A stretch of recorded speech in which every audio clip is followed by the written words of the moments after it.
ከረጅም ጊዜ በፊት ከሰዎች ራቅ ያለ መንደር ነበረ። ይህም የፌሪዎች መንደር ይባላል። ሁሉም ፌሪዎች ከተወለዱ በኋላ የየራሳቸው እንስሳት አለ። ያ እንስሳት ደግሞ ፌሪ ጋድ ይባላል፣ ይጠብቃቸዋል። እናም አንድ በሰፈሩ እየተጠበቀች ያለች ፌሪ ነበረች። እሷም ተወለደች። ጓጉቻለሁ ትንሿን ፌሪ ለማየት። እንደዚህ አይነት አስደናቂ ቀናቶች ከ1000 ዓመት በኋላ ነው የሚከሰቱት። እሱ ብቻ አይደለም፣ አሁን የተወለደችዋ በጣም ጠንካራና የተለየ ፓወር ያላት ናት። ወይኔ እንዴት ያጓጓል! ፌሪዋም ተወለደች። ልክ ስትወለድ የፌሪዎቿም ንጉስ ጭምር ነበረች አብራቸው የነበረችው። ልክ ሲያዋትም በጣም የምታምር ፌሪ ነበረች። ትንሿ ፌሪዬ፣ ከዚህ በኋላ ፋኒ ብዬ ነው መጠራሽ። ፋኒም እያደገች መጣችና 18 ዓመት ሞላት። የፋኒንም አብሯት የሚፈጠረውን እንስሳት ለማየት በጣም ጓጉተዋል። 18 ዓመት ሲሞላት ነው እንስሳቶቹ የሚፈጠሩት። ነገር ግን አስማታዊ እንስሳም ከጎኗ አልተፈጠረም። የሚያብረቀርቀው ብልጭልጭ ነገርም የላትም ነበር። ሁሉም ደነገጡ። ፋኒ በጣም አዝና ነበር። ሌሎቹ ፌሪዎች ከአስማተኛ እንስሳታቸው ጋር ሲሄዱ አስማት ሲሰሩ ምናምን ስታይ በጣም አዘነች።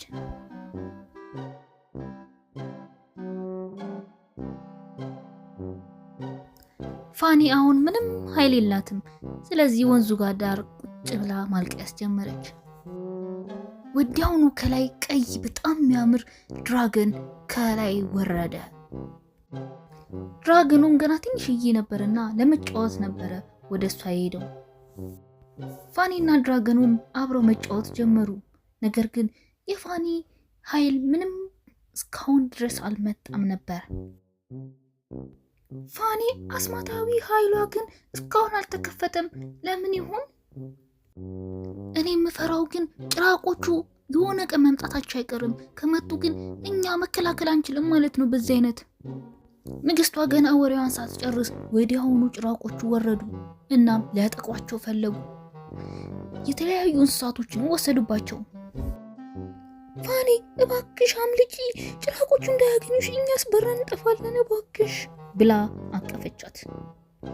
ሁላችንንም ለመከላከል ምን ማድረግ አለብኝ?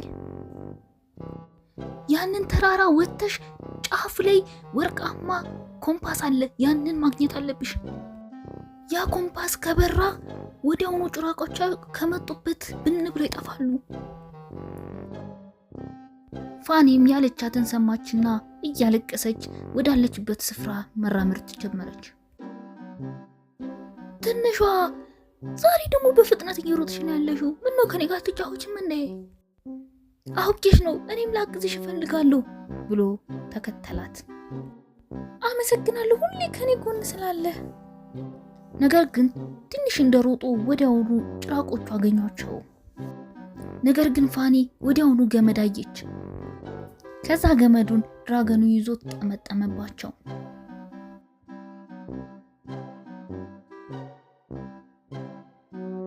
ካሰሯቸው በኋላም ፋኒና ድራገኑ እየሮጡ ወደ ተራራው አመሩ። ፋኒም ተራራው ላይ መውጣት ጀመረች። ነገር ግን ጭራቁ ተከትሏት ተራራው ላይ ሊወጣ ሲል ድራገኑ ወዲያውኑ ነከሰውና አብረው ወደቁ። ይህንን ስታይ ወዲያውኑ ፋኒ ወረደች። ነገር ግን ፋኒ ከተራራው ልትወርድ ስትል አዳለጣትና ወዲያውኑ ወደታች ተወረወረች። ይህንን ድራገኑ ሳይ ወዲያውኑ በሮ ከሞት አተረፋት። ከዛ በኋላ ወደ ተራራው ይዟት ወጣና ጫፍ ላይ ቁጭ አሉ።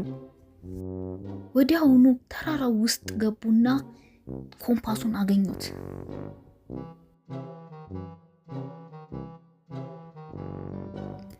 ፋኒም ኮምፓሱን ልትነካው ስትል የሆነ ድምፅ ሰማች።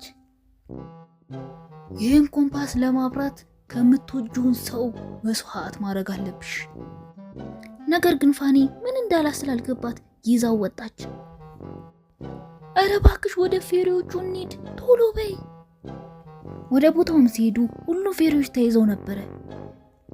ፋኒም ተናዳ እየሮጠች ስትሄድ ጭራቁ ባለው ኃይል ወዲያውኑ መታት። ተነስታ ድጋሚ ልትሮጥ ስትል አሁንም በኃይሉ ድጋሚ ያዛት።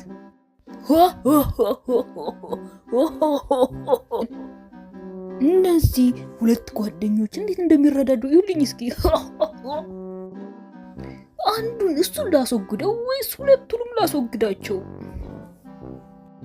ጀግና ከሆንክ ከኔ ጋር ተፋለም፣ ጓደኛዬ ጫፉን እንዳትነካው። ከዛ በኋላ ድራገኑ ጓደኛዋ መሬት ላይ ወድቆ ማቃሰት ጀመረ። እሷም ኮምፓሱን ይዛ ስቅስቅ ብላ ማልቀስ ጀመረች። ጓደኛዬ እያለች ማልቀስ ጀመረች። ፌኒ አይዞሽ፣ እኔ በጣም ደስተኛ ነኝ አንቺን ስለረዳውሽ። አይሆንም ድራገኔ፣ ልትሞትብኝ አይቻልም። እኔ ሞታለሁ አንተ ከምትሞት አይሆንም። ወዲያውኑ የያዘችው ኮምፓስ ወደ ቢጫ ትልቅ ክብ መብራት ያለው ተቀየረ። ከዛ በኋላ ወዲያውኑ ፌሪ ሆነች። በጣም የምታበራና ትልልቅ ክንፍ ያላት ፌሪ ሆነች። በጭራቆቹም የተያዙት እንስሳቶች ኃይል ያላቸው በሙሉ ተመለሱ። ከዛ በኋላ ሁለቱ እንስሳቶች ወደ ፌኒ ጋር ተጠጉና ኃይል ሆኗት ሶስቱም ተባብረው ጭራቆቹን በኃይል መቱት። ከዛ በኋላ ጭራቆቹ ወደ ነበሩበት ቦታ ተመለሱ። ከዛ በኋላ ፌኒም የወደቀው ድራገን ጋር ሄዳ አቅፋው ማልቀስ ጀመረች። በጣም ማልቀስ ጀመረች። ከዛ በኋላ የያዘችው ኮምፓስ ለሁለት ተሰበረ። ከዛ በኋላ ቀጭን የሆነ ኃይል መጣና ወደ ድራገኑ ወደቀ። ድራገኑ በጣም ግዙፍ ሆነ፣ ኃይል ኖረው። ከዛ በኋላ የጠፉት ፌሪዎች በሙሉ ተመለሱ እና ፌኒም በጣም ከባድ ኃይል ያላት ፌሪ ሆነች። ድራገኑ ደግሞ የሷ ኃይል ያለው እንስሳ ሆነ እና ፌሪና ድራገኑ በጣም በደስታ መብረር ጀመሩ። ፌሪዎቹ በሙሉ አጨበጨቡ፣ ደስ አላቸው።